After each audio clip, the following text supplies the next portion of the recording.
कहानी की शुरुआत ग्रेसफील्ड नाम के एक बहुत ही सुंदर अनाथालय से होती है। ये अनाथालय चारों तरफ से खूबसूरत मैदानों और घने जंगलों से घिरा हुआ है। यहाँ रहने वाले बच्चे एक दूसरे को अपना सगा भाई बहन मानते हैं। इन सभी बच्चों की देखभाल करने के लिए एक औरत है जिसका नाम ईसाबेला है। यहाँ के बच्चे ईसाबेला को माँ कहकर बुलाते हैं। माँ ईसाबेला यहाँ सभी बच्चों को बहुत अच्छी तरह पढ़ाती लिखाती है और रोज उनका IQ टेस्ट लिया जाता है। ईसाबेला का कहना है कि वो बच्चों को इसलिए पढ़ाती है ताकि जब बाहर की दुनिया से कोई फैमिली उन्हें अडॉप्ट करने आए तो वो बाहर अच्छे से जी सके। लेकिन इस अनाथालय की दो चीजें बहुत ही अजीब है। पहली बात तो ये कि यहाँ जितने भी बच्चे हैं उन सभी के गले पर एक नंबर का टैटू बना हुआ है। हर बच्चे की पहचान उसके इसी नंबर से होती है। दूसरी बात, यहाँ रहने वाला कोई भी बच्चा अनाथालय के चारों तरफ लगी लकड़ी की फेंस को पार नहीं कर सकता। इसके अलावा वहाँ एक बड़ा सा मेन गेट भी है जिसके पास जाने की किसी को इजाजत नहीं है। ईसाबेला बच्चों से कहती है कि बाहर की दुनिया बहुत खतरनाक है, इसलिए उन्हें इसी फेंस के अंदर रहना चाहिए और कभी बाहर जाने की कोशिश नहीं करनी चाहिए। यहाँ हमारी मुलाकात अनाथालय के 3 सबसे बड़े और होशियार बच्चों से होती है जिनके नाम है एमा,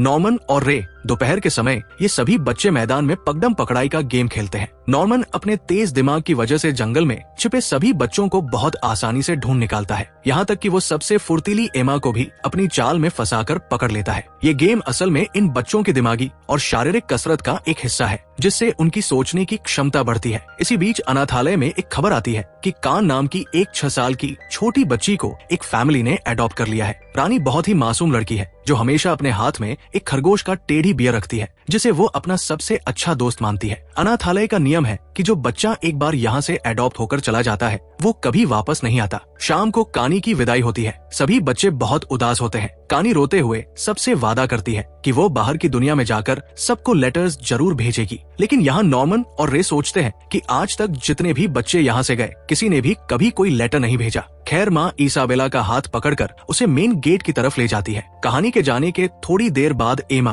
और नॉर्मन हॉल की सफाई कर रहे होते हैं। तभी एमा की नजर टेबल पर पड़ती है जहाँ का पसंदीदा टेडी बियर छूट गया था। एमा परेशान हो जाती है क्योंकि कानी इस टेडी के बिना कहीं नहीं जाती थी। तभी वहाँ रे आता है और कहता है कि मेन गेट की लाइट अभी भी जल रही है, जिसका मतलब का अभी वही होगी। अगर तुम लोग जल्दी जाओ तो उसे ये टेडी बियर दे सकते हो। एमा और नॉर्मन जानते थे कि गेट के पास जाना नियम के खिलाफ है, फिर भी एमा और नॉर्मन हाथ में का वो टेडी बियर लेकर तेजी से मैन गेट की तरफ भागते हैं। जब वो गेट के पास पहुँचते हैं तो उन्हें वहाँ एक बड़ा ट्रक खड़ा दिखाई देता है। उन्हें लगता है कि का शायद इसी ट्रक के अंदर होगी। नॉर्मन और एमा ट्रक के अंदर की तरफ झांकते हैं, लेकिन अंदर का नजारा देखते ही दोनों के होश उड़ जाते हैं। ट्रक के अंदर का की डेड बॉडी रखी हुई थी और उसके सीने पर एक लाल रंग का फूल रखा हुआ था। एमा डर के मारे कांपने लगती है और उसके हाथ से वो टेडी बियर वही जमीन पर गिर जाता है। तभी अचानक उन्हें किसी के आने की आवाज सुनाई देती है। नॉर्मन तुरंत समझदारी दिखाता है और एमा का हाथ पकड़कर ट्रक के नीचे छुप जाता है। वहाँ वो देखते हैं कि 2 बहुत ही भयानक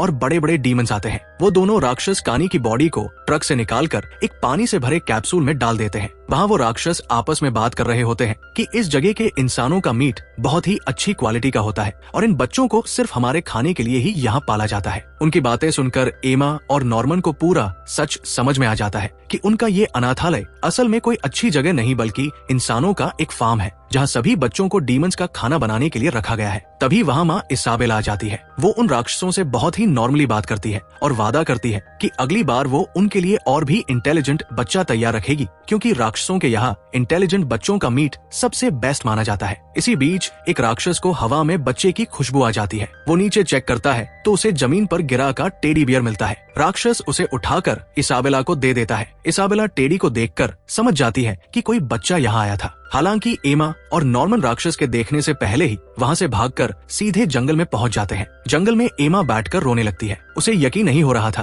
कि उसकी प्यारी इसाबेला एक बुरी इंसान है और वो जहाँ रहती है वो जगह कोई अच्छी जगह नहीं बल्कि इंसानों का एक फार्म है। नॉर्मन उसे शांत करता है और कहता है कि हमें इस अनाथालय से भागना होगा। इस पर एमा कहती है, हम यहाँ से अकेले नहीं भागेंगे बल्कि अनाथालय के बाकी सभी बच्चों को भी अपने साथ लेकर जाएंगे। नॉर्मन भी उसका साथ देने का वादा करता है। अगले दिन एमा और नॉर्मन अनाथालय के माहौल में बिल्कुल नॉर्मल रहने की कोशिश करते हैं ताकि इसाबेला को उन पर कोई शक न हो। दोनों चुपके से अनाथालय की उस फेंस के पास जाते हैं। नॉर्मन एमा से कहता है, यहाँ से भागने के लिए हमें बहुत ही पक्की और मजबूत प्लानिंग करनी होगी। जब तक हमारा पूरा प्लान तैयार नहीं हो जाता तब तक हम बाकी बच्चों को इस सच के बारे में कुछ नहीं बताएंगे, वरना सब डर जाएंगे। इसके बाद दोनों उस एरिया की जांच करने के लिए फेंस को पार करते हैं। जंगल के आखिर में पहुंचकर वो देखते हैं कि आगे एक बहुत ही ऊंची और विशाल दीवार बनी हुई है। उस दीवार को बिना किसी मदद के पार करना नामुमकिन था। नॉर्मन समझ जाता है कि दीवार पर चढ़ने के लिए उन्हें अनाथालय से कुछ मजबूत रस्सियों का इंतजाम करना होगा। दूसरी तरफ मैदान में खेल रहे बच्चे अचानक परेशान हो जाते हैं क्योंकि उनमें से एक छोटी लड़की गायब हो गई थी। तभी माँ इसाबेला वहाँ आती है और बच्चों को परेशान देखकर बिल्कुल नहीं घबराती। वो तुरंत अपनी जेब से एक अजीब सी घड़ी जैसी दिखने वाली मशीन निकालती है, उसकी स्क्रीन पर कुछ चेक करती है और सीधे जंगल की ओर चली जाती है। सिर्फ कुछ ही सेकंड में इसाबेला उस खोई हुई लड़की को अपने साथ मैदान में वापस ले आती है। ये देखकर एमा और नॉर्मन समझ जाते हैं कि इसाबेला ने सभी बच्चों के शरीर में कोई सीक्रेट ट्रैकर लगाया हुआ है, जिसकी मदद से वो हर बच्चे की लाइव लोकेशन का पता लगा लेती है। यानी अब उनके लिए यहाँ से भागना और भी मुश्किल हो गया था। अगले दिन एमा और नॉर्मन फिर से जंगल में जाते हैं और एक खोखले पेड़ के अंदर कुछ रस्सियां छिपा देते हैं। इसी दौरान रे वहाँ आ जाता है और उन्हें हाथों पकड़ लेता है। रे उनसे सीधे पूछता है, आखिर तुम दोनों क्या छुपा रहे हो? नॉर्मन और एमा बिना कुछ छुपाए रे को उस रात का सारा सच और राक्षसों के फार्म वाली बात बता देते हैं। रे बहुत ही प्रैक्टिकल लड़का था। वो बिना किसी फालतू ड्रामे के उनकी बातों पर तुरंत विश्वास कर लेता है और कहता है, इस मिशन में मैं भी तुम्हारी मदद करूंगा। इसके बाद वो तीनों आगे की रिसर्च करने के लिए अनाथालय की लाइब्रेरी में जाते हैं। वहाँ रे उन्हें कुछ खास किताबें दिखाता है। उन सभी बुक्स पर एक उल्लू का स्टैंप लगा हुआ था और उसके चारों तरफ एक अजीब सा कोड लिखा हुआ था। जब वो तीनों मिलकर उस कोड को डीकोड करते हैं तो उन्हें पता चलता है कि विलियम मिनर्वा नाम का कोई आदमी इस अनाथालय की पूरी सच्चाई जानता है। उसने इन बुक्स के जरिए बच्चों के लिए सीक्रेट मैसेज छोड़े हैं कि सभी बच्चों को इस अनाथालय से भाग जाना चाहिए। इस खुलासे से बच्चों को उम्मीद की एक नई किरण दिखाई देती है। शाम के वक्त इसाबेला सभी बच्चों को अनाथालय के मेन हॉल में इकट्ठा करती है। वो सबको बताती है कि बच्चों की देखभाल में मदद करने के लिए आज से यहाँ एक नई असिस्टेंट आई है, जिसका नाम सिस्टर क्रोम है। क्रोम दिखने में काफी अजीब और डरावनी लग रही थी। उसे देखते ही एमा, नॉर्मन और रे थोड़े परेशान हो जाते हैं क्योंकि अब अनाथालय में उन पर नजर रखने के लिए एक की जगह दो दुश्मन आ चुके थे, जिनसे बचकर भागना और भी मुश्किल होने वाला था। अगले दिन एमा, नॉर्मन और रे एक नई चाल चलते हैं। वो अनाथालय के सभी बच्चों को इकट्ठा करते हैं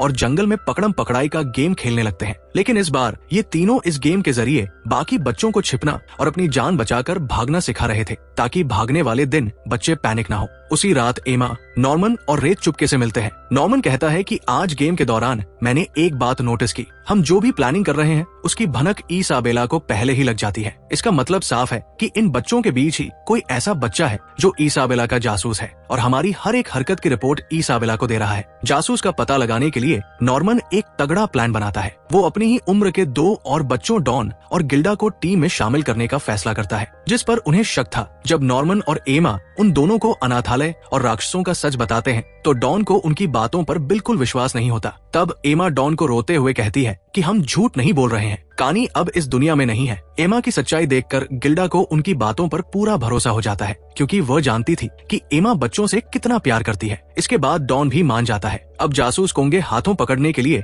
नॉर्मन डॉन और गिल्डा को रस्सियां छुपाने की एक फर्जी जगह के बारे में बताता है। वो गिल्ड को बेड के नीचे और डॉन को सीलिंग के पीछे की जगह बताता है। वो देखना चाहता था कि इसाबेला को कौन सी जगह की खबर मिलती है। उसी रात अनाथालय का एक अनजान बच्चा चुपके से इसाबेला के कमरे के दरवाजे से एक सीक्रेट नोट डालता है। उस नोट में लिखा था कि बच्चों ने रस्सियां कहाँ छुपाई है और साथ ही ये भी लिखा था कि नॉर्मन एक बहुत ही चालाक और खतरनाक लड़का है। अगली सुबह नॉर्मन, एमा और रे उस जगह को चेक करने जाते हैं जहां उन्होंने रस्सियों को छुपा कर रखा था। वहां पहुंचकर वो देखते हैं कि रस्सियां वहां से गायब थी। अब क्योंकि इन रस्सियों की जगह के बारे में उनके अलावा सिर्फ डॉन और गिल्डा को ही पता था, इसलिए सारा शक उन दोनों पर ही चला जाता है। रे गुस्से में कहता है कि देखा, मैंने पहले ही कहा था कि उन दोनों पर भरोसा नहीं करना चाहिए। डॉन या गिल्डा में से ही कोई एक इसाबेला का जासूस है। लेकिन तभी नॉर्मन बहुत ही शांति से मुस्कुराता है और कहता है कि नहीं रे, डॉन और गिल्डा में से कोई भी जासूस नहीं है। नॉर्मन बताता है कि असली जासूस कोई और है और उसने जानबूझकर तीसरी लोकेशन की जानकारी केवल एक खास व्यक्ति को दी थी।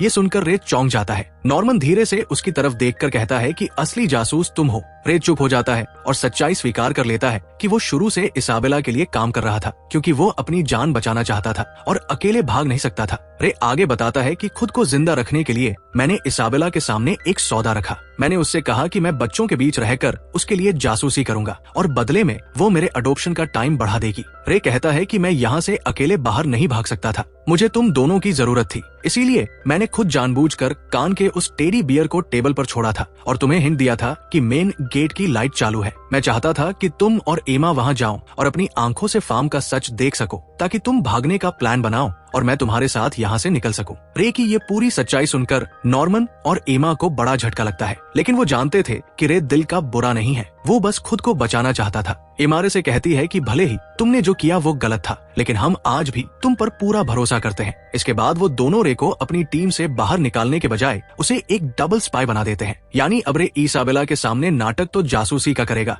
लेकिन असल में वो उनकी सारी इन्फॉर्मेशन नॉर्मन और एमा को देगा। इसके बाद रे उन्हें अपने कमरे में ले जाता है और फर्श के नीचे बने एक सीक्रेट होल को दिखाता है। इस होल में रे ने इसाबेला से छिपाई हुई बहुत सारी चीजें रखी थी, जैसे कुछ गैस के कैन और एक खास गैजेट। रे बताता है कि ये गैजेट उसने खुद अपने दिमाग से तैयार किया है। ये गैजेट बच्चों के शरीर में लगे ट्रैकर के सिग्नल को पूरी तरह ब्लॉक कर सकता है, जिससे इसाबेला को उनकी लोकेशन का पता नहीं चलेगा। शाम को रे इसाबेला के पास जाता है। वो इसाबेला का ध्यान भटकाने के लिए उससे एक झूठ बोलता है कि माँ एमा और नॉर्मन बहुत शातिर हो रहे हैं और वो आपके खाने में जहर मिलाने की प्लानिंग कर रहे हैं। लेकिन तभी इसाबेला रे को कहती है कि रे तुम्हारी जासूसी का काम बहुत अच्छा है, लेकिन नियम के मुताबिक कुछ ही महीनों बाद तुम्हें भी अडॉप्ट कर लिया जाएगा। यानी अब रे की मौत का टाइम भी तय हो चुका था। इसाबेला की बात सुनकर रे अंदर से पूरी तरह हिल जाता है, लेकिन वो अपने चेहरे पर डर नहीं आने देता और वहाँ से चुपचाप निकल जाता है। अगले दिन पांचों बच्चे अपनी नई रस्सियों का टेस्ट करने के लिए उस विशाल दीवार के पास जाते हैं। वो देखना चाहते थे कि रस्सी दीवार पर टिक पाएगी या नहीं, लेकिन जैसे ही वो दीवार के पास पहुंचते हैं, सिस्टर क्रोम वहां आ जाती है और उन्हें हाथों पकड़ लेती है। बच्चों को लगता है कि अब उनका गेम खत्म हो चुका है और क्रोम जाकर इसाबेला को सब कुछ बता देगी। लेकिन तभी क्रोम कुछ ऐसा करती है जिसकी उम्मीद किसी को नहीं थी। वो कहती है कि डरो मत, मैं इसाबेला को इस बारे में कुछ नहीं बताऊंगा, मैं तो खुद तुम बच्चों की मदद करना चाहती हूँ ताकि तुम यहाँ से भाग सको। बच्चों को उसकी बातों पर बिल्कुल भरोसा नहीं होता। तब क्रोम अपनी कॉलर हटाकर एक निशान दिखाती है। वो बताती है कि मेरी बॉडी के अंदर एक सीक्रेट चिप लगी हुई है। अगर कोई भी बच्चा मेरी सिक्योरिटी से भाग जाता है या मैं इसाबेला के खिलाफ जाती हूँ, तो इस अनाथालय के हेडक्वार्टर्स वाले इस चिप के जरिए मुझे करंट देकर सीधे मार डालेंगे। क्रोम आगे बताती है कि वो इसी अनाथालय में पली बड़ी है। वो इसाबेला को हटाकर खुद इस फार्म की माँ बनना चाहती थी ताकि अपनी जान बचा सके। उसी रात वो पांचों बच्चे सिस्टर क्रोम के कमरे में जाते हैं। वहाँ क्रोम उन्हें इस दुनिया का असली और सबसे खौफनाक इतिहास सुनाती है। वो बताती है कि आज से करीब 1000 साल पहले इंसानों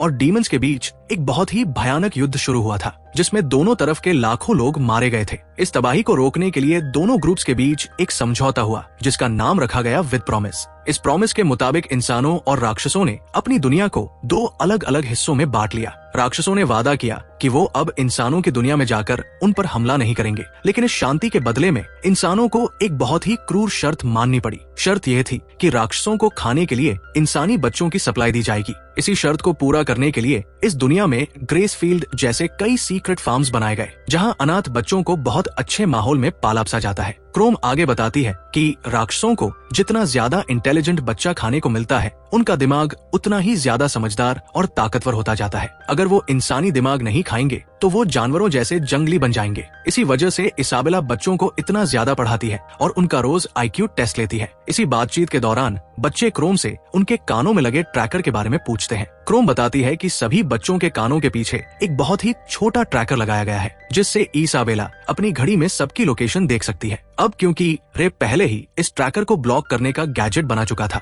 इसलिए बच्चों के चेहरे पर कोई डर नहीं दिखता। बच्चों का ये कॉन्फिडेंस देखकर क्रोम समझ जाती है कि इन बच्चों को ट्रैकर को बेकार करने का तरीका मिल चुका है। अगले दिन क्रोम बच्चों के रूम में थी, तभी वहाँ इसाबेला आ जाती है। इसाबेला के हाथ में एक लेटर था। इसाबेला वो लेटर क्रोम के हाथ में थमा देती है और बताती है कि हेडक्वार्टर से ऑर्डर आया है कि तुम्हें दूसरे अनाथालय में मान की पोस्ट दी जा रही है, इसलिए तुम्हें इसी वक्त ग्रेसफील्ड हाउस छोड़कर जाना होगा। ये खबर सुनकर सिस्टर क्रोम को बहुत बुरी लगती है। वो अच्छी तरह जानती थी कि इसाबेला उसे प्रमोशन नहीं दे रही, बल्कि रास्ते से हटा रही है, क्योंकि इसाबेला को क्रोम की चालबाजी का पता चल चुका था। क्रोम समझ जाती है कि अब उसका बचना नामुमकिन है। अनाथालय से निकलने से पहले क्रोम बच्चों की मदद करने के लिए एक स्पेशल पेन छोड़कर चली जाती है। जब क्रोम अनाथालय के मेन गेट पर पहुंचती है तो वहां उसकी मुलाकात इस पूरे सिस्टम की सुपरवाइजर से होती है, जिसे सभी लोग दादी कहकर बुलाते। क्रोम अपनी जान बचाने के आखिरी मौके के तौर पर दादी को बताती है कि ग्रेसफील्ड के बच्चे बहुत शातिर हैं और वो यहाँ से भागने का प्लान बना रहे हैं और इसाबेला इस बात को छुपा रही है, लेकिन दादी क्रोम की एक नहीं सुनती।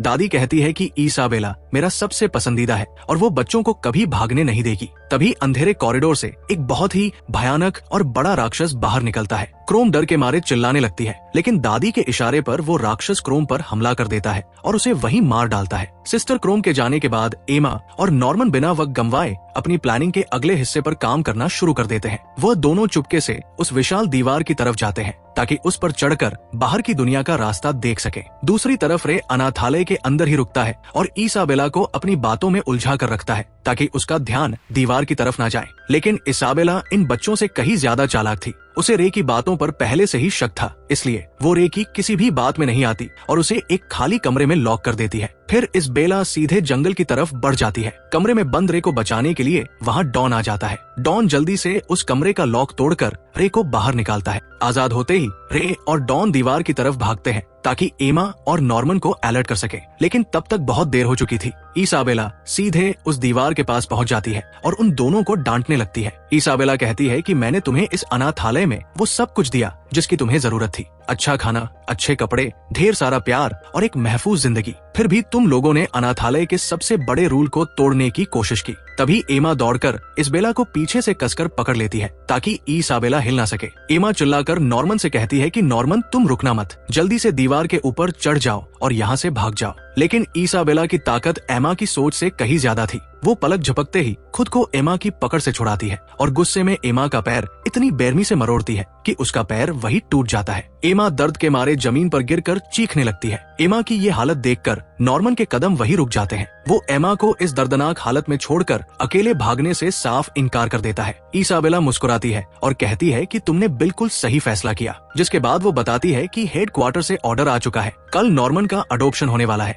यानी कल उसका आखिरी दिन है और उसे डीमंस के हवाले कर दिया जाएगा। उसी रात चारों बच्चे एक कमरे में इकट्ठे होते का यहाँ से भागना हमेशा के लिए नामुमकिन हो जाएगा। नॉर्मन भावुक होकर कहता है कि अगर मुझे अपने भाई बहनों और तुम दोस्तों की रक्षा करने के लिए अपनी जान भी देनी पड़े तो मैं खुशी खुशी अपना बलिदान दे दूंगा। अगली सुबह नॉर्मन बहुत ही शांत मन से अपना सामान पैक करने लगता है। तभी अलमारी के एक कोने में उसे वो सीक्रेट पेन मिलता है जिसे सिस्टर क्रोम ने जाने से पहले उनके लिए छुपा कर रखा था। नॉर्मन उस पेन को ध्यान से देखता है और समझ जाता है कि ये कोई मामूली पेन नहीं है, बल्कि इसके अंदर बाहर की दुनिया का कोई बहुत बड़ा राज या नक्शा छिपा हुआ है। वो उस पेन को चुपचाप अपनी जेब में रख लेता है। अनाथालय छोड़ने से पहले नॉर्मन बाकी बच्चों को बिना बताए चुपके से उस विशाल दीवार पर चढ़ जाता है। वो देखना चाहता था कि दीवार के उस पार की दुनिया कैसी है, ताकि वो आखिरी बार अपने दोस्तों के लिए आगे का रास्ता साफ कर सके। लेकिन जैसे ही नॉर्मन दीवार के बिल्कुल ऊपर पहुंचता है तो उसके होश उड़ जाते हैं। रे नॉर्मन से कहता है कि हमारे पास सिर्फ आज की रात है,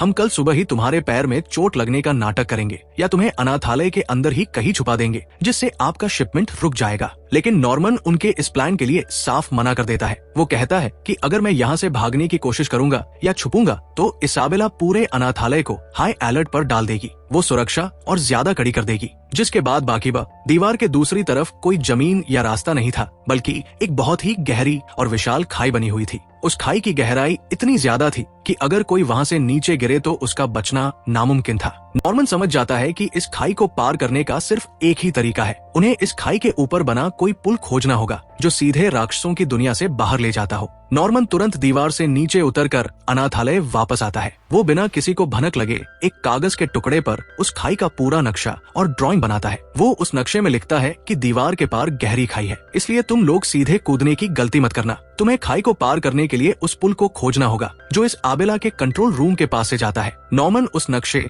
और सीक्रेट पेन को एम्मा के बिस्तर के नीचे छुपा देता है। शाम का वक्त होता है। अब नॉर्मन के जाने का समय आ चुका था। अनाथालय के सभी बच्चे मैन हॉल में इकट्ठे होते हैं। छोटे बच्चों को लग रहा था कि नॉर्मन एक बहुत ही अच्छी फैमिली के पास जा रहा है, इसलिए वो खुश थे। लेकिन एमा, रे, डॉन और गिल्डा का रो रो कर बुरा हाल था। एमा टूटे हुए पैर के साथ नॉर्मन के पास जाती है और उसे गले लगाकर फूट फूट कर रोने लगती है, क्योंकि वह जानती थी कि इस दरवाजे के पार जाते ही राक्षस नॉर्मन को मारकर खा जाएंगे। नॉर्मन एमा के आंसू पोंछता है और मुस्कुराते हुए सबसे अलविदा कहकर इसाबेला के साथ मेन गेट की तरफ बढ़ जाता है। इसाबेला नॉर्मन को अनाथालय के उस खौफनाक गेट के पार ले जाती है। गेट के अंदर बने उस सीक्रेट कॉरिडोर में नॉर्मन को एक कमरे में ले जाया जाता है। वहाँ उसकी मुलाकात पीटर नाम के एक रईस आदमी से होती है। पीटर बहुत ही साफ सुथरे कपड़ों में था और उसके चेहरे पर मुस्कान थी। पीटर नॉर्मन को समझाना शुरू करता है कि वो कोई मामूली इंसान नहीं है। वो इस पूरी दुनिया में चल रहे ह्यूमन फार्मिंग यानी इंसानों को पालने और उन्हें डीमंस को खाना खिलाने वाले पूरे ऑपरेशन का लीडर है। पीटर नॉर्मन की बुद्धिमानी से बहुत इम्प्रेस था,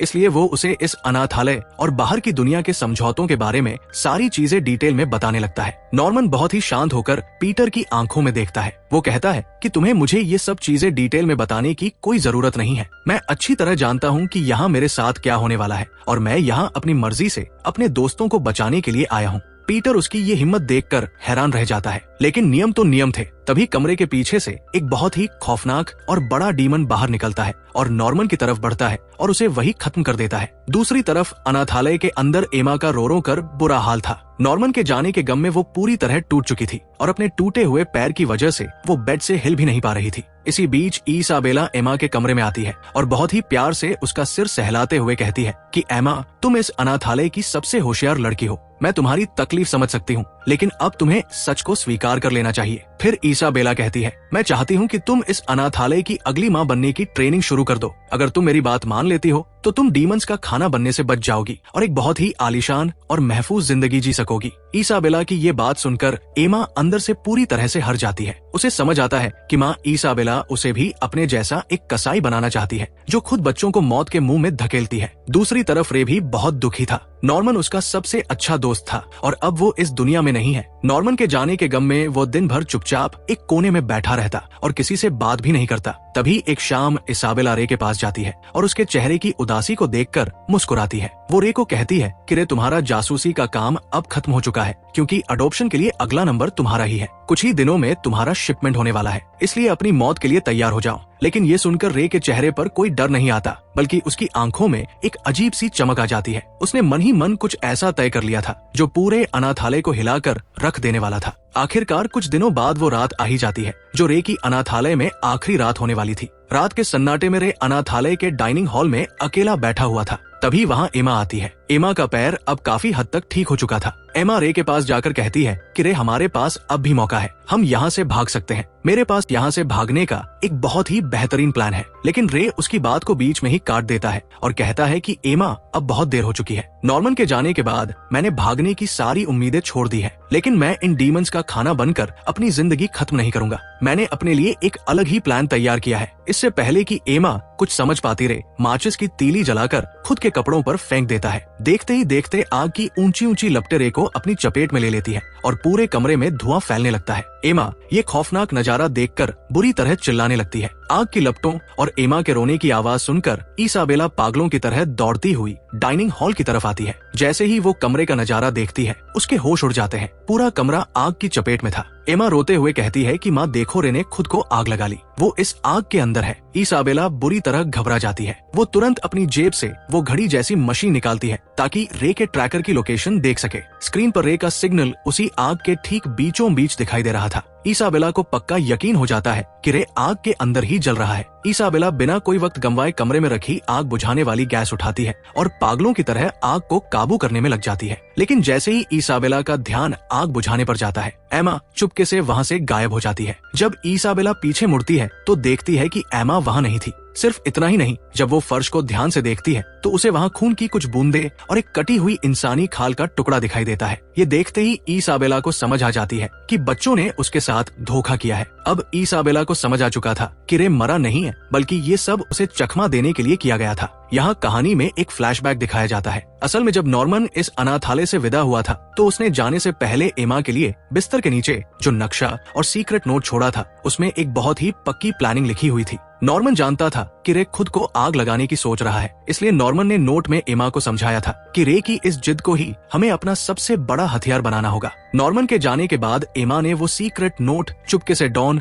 और गिल्डा को दिखा दिया था। पिछले कुछ दिनों से जब एमा अपने पैर की चोट की वजह से बिस्तर पर होने का नाटक कर रही थी, तब डॉन और गिल्डा बाकी बड़े बच्चों के साथ मिलकर अनाथालय के अंदर ही भागने की पूरी तैयारी कर रहे थे। इस पूरे प्लान की भनक रे को भी नहीं थी, क्योंकि रे पर इसाबेला 24 घंटे नजर रखती थी। अब कहानी प्रेजेंट में आती है। असल में जब रे डाइनिंग हॉल में खुद पर तेल छिड़क कर आग लगाने जा रहा था, तब एमा ने आखिरी पल में रे को पीछे खींच लिया था, जिसके बाद एमा ने एक तेज चाकू निकाला और बहुत ही फुर्ती से रे के कान के पीछे कट लगाकर उस सीक्रेट ट्रैकर को शरीर से बाहर निकाल दिया। यही वजह थी कि वहाँ जमीन पर खून और खाल का टुकड़ा गिरा था। एमा ने उस कटे हुए ट्रैकर को और रे के कुछ पुराने कपड़ों को आग में डाल दिया था, ताकि इसाबेला की मशीन में यही दिखे कि रे आग के अंदर ही मौजूद है। इस तरह इसाबेला आग बुझाने में उलझ गई और बच्चों को वहाँ से निकलने का पूरा मौका मिल गया। इसके बाद एमा ने चाकू से अपने कान का ट्रैकर भी बाहर निकाल फेंका और रे को लेकर सीधे जंगल की तरफ भाग निकली। भागते हुए रे हैरान होकर एमा से पूछता है कि लेकिन बाकी बच्चों का क्या हम उन्हें यही छोड़ रहे हैं?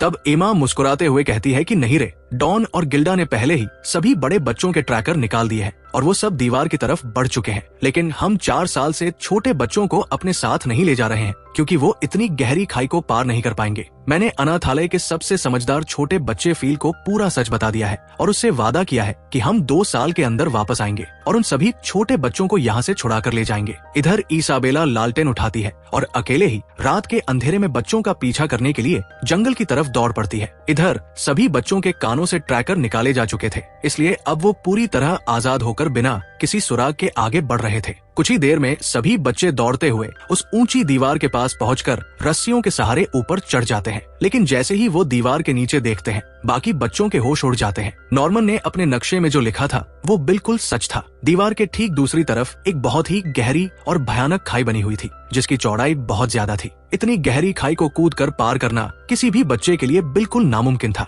लेकिन डॉन अपनी पूरी ताकत से उस रस्सी को हवा में लहराता है और खाई के दूसरी तरफ एक पेड़ की टहनी पर फंसा देता है। एक एक करके बच्चे अपनी कमर में हैंगर्स को फंसाते हैं और उस रस्सी के सहारे खाई के दूसरी तरफ जाने लगते हैं। देखते ही देखते ज्यादातर बच्चे बहुत ही समझदारी और फुर्ती से उस खौफनाक खाई को पार करके दूसरी तरफ की सुरक्षित जमीन पर पहुंच जाते हैं। अब दीवार पर सिर्फ एमा अकेली बची हुई थी। वो जैसे ही दूसरी तरफ जाने के लिए रस्सी पकड़ती है, तभी वहाँ इसाबेला आ जाती है। इसाबेला एमा को कहती है कि रुक जाओ एमा, आगे मत बढ़ना, तुम लोग इस बाहर की खतरनाक दुनिया में कभी जिंदा नहीं रह पाओगे। इसाबेला को अपने ठीक सामने देखकर एमा एक पल के लिए सहम जाती है, लेकिन वो तुरंत खुद को संभालती है। उसकी आंखों में इसाबेला के लिए अब कोई डर नहीं था। एमा कहती है, अलविदा माँ, हम बाहर की दुनिया में अपनी किस्मत खुद तय करेंगे। ये कहते ही एमा बिना कोई वक्त गवाए रस्सी को पकड़ती है और हवा में छलांग लगा देती है। वो बहुत ही फुर्ती से जिप लाइन के सहारे उस गहरी खाई को पार करके दूसरी तरफ पहुंच जाती है। एमा के पहुंचते ही डॉन तुरंत चाकू से उस रस्सी को काट देता है। अब इसाबेला के पास उन तक पहुंचने का कोई रास्ता नहीं बचा था। दीवार पर खड़ी इसाबेला खाई के उस पार खड़े बच्चों को देखती है। वो चाहती तो अलार्म बजाकर हेडक्वार्टर से डीमंस की फौज बुला सकती थी, लेकिन वो ऐसा नहीं करती। बच्चों की इस कामयाबी और एमा की हिम्मत को देखकर इसाबेला का दिल पिघल जाता है। उसे अपना वो बचपन याद आ जाता है जब वो खुद इस फार्म से भागने का सपना देखती थी, लेकिन डर के मारे नहीं भाग पाई थी। इसाबेला के चेहरे पर एक हल्की मुस्कान आती है और वो उन बच्चों को कहती है कि जाओ बच्चों, अपनी जिंदगी जी लो और हमेशा खुश रहना। इसके बाद इसाबेला वापस अनाथालय लौट आती है। वो अनाथालय के बाकी बचे छोटे बच्चों को गले लगा लेती है और उनके साथ वही रुक जाती है। दूसरी तरफ सुबह की पहली किरण के साथ सभी बच्चे जंगल को पार करके एक बेहद खूबसूरत और खुली जगह पर आ जाते हैं। तभी एमा अपनी जेब से नॉर्मन का दिया हुआ वो सीक्रेट पेन निकालती है। जैसे ही वो उस पेन का बटन दबाती है, हवा में एक होलोग्राम स्क्रीन चालू हो जाती है। उस स्क्रीन पर बाहर की दुनिया का एक पूरा डिजिटल नक्शा उभर आता है और साथ ही विलियम मिनर्वा का एक आखिरी मैसेज दिखाई देता है, जिसमें लिखा था, अनाथालय से बाहर की दुनिया में तुम्हारा स्वागत है। आगे का रास्ता मुश्किल है, लेकिन उम्मीद मत छोड़ना। एमा और रे एक दूसरे की तरफ देखते हैं और मुस्कुराते हैं। भले ही नॉर्मन आज उनके साथ नहीं था, लेकिन उसके बनाए प्लान की बदौलत आज ये लोग जिंदा और आजाद एमा आगे बढ़ती है और सभी बच्चों का हाथ थाम कर कहती है, ये हमारी नई शुरुआत है। और इसी के साथ ये कहानी खत्म हो जाती है। उम्मीद है आप सबको ये कहानी पसंद आई होगी। अगर पसंद आई होगी तो इस वीडियो को लाइक और मेरे चैनल को सब्सक्राइब जरूर करें, ताकि हमारे हर आने वाली वीडियो सबसे पहले आप तक पहुंचे। तो चलिए मिलते हैं नेक्स्ट वीडियो में।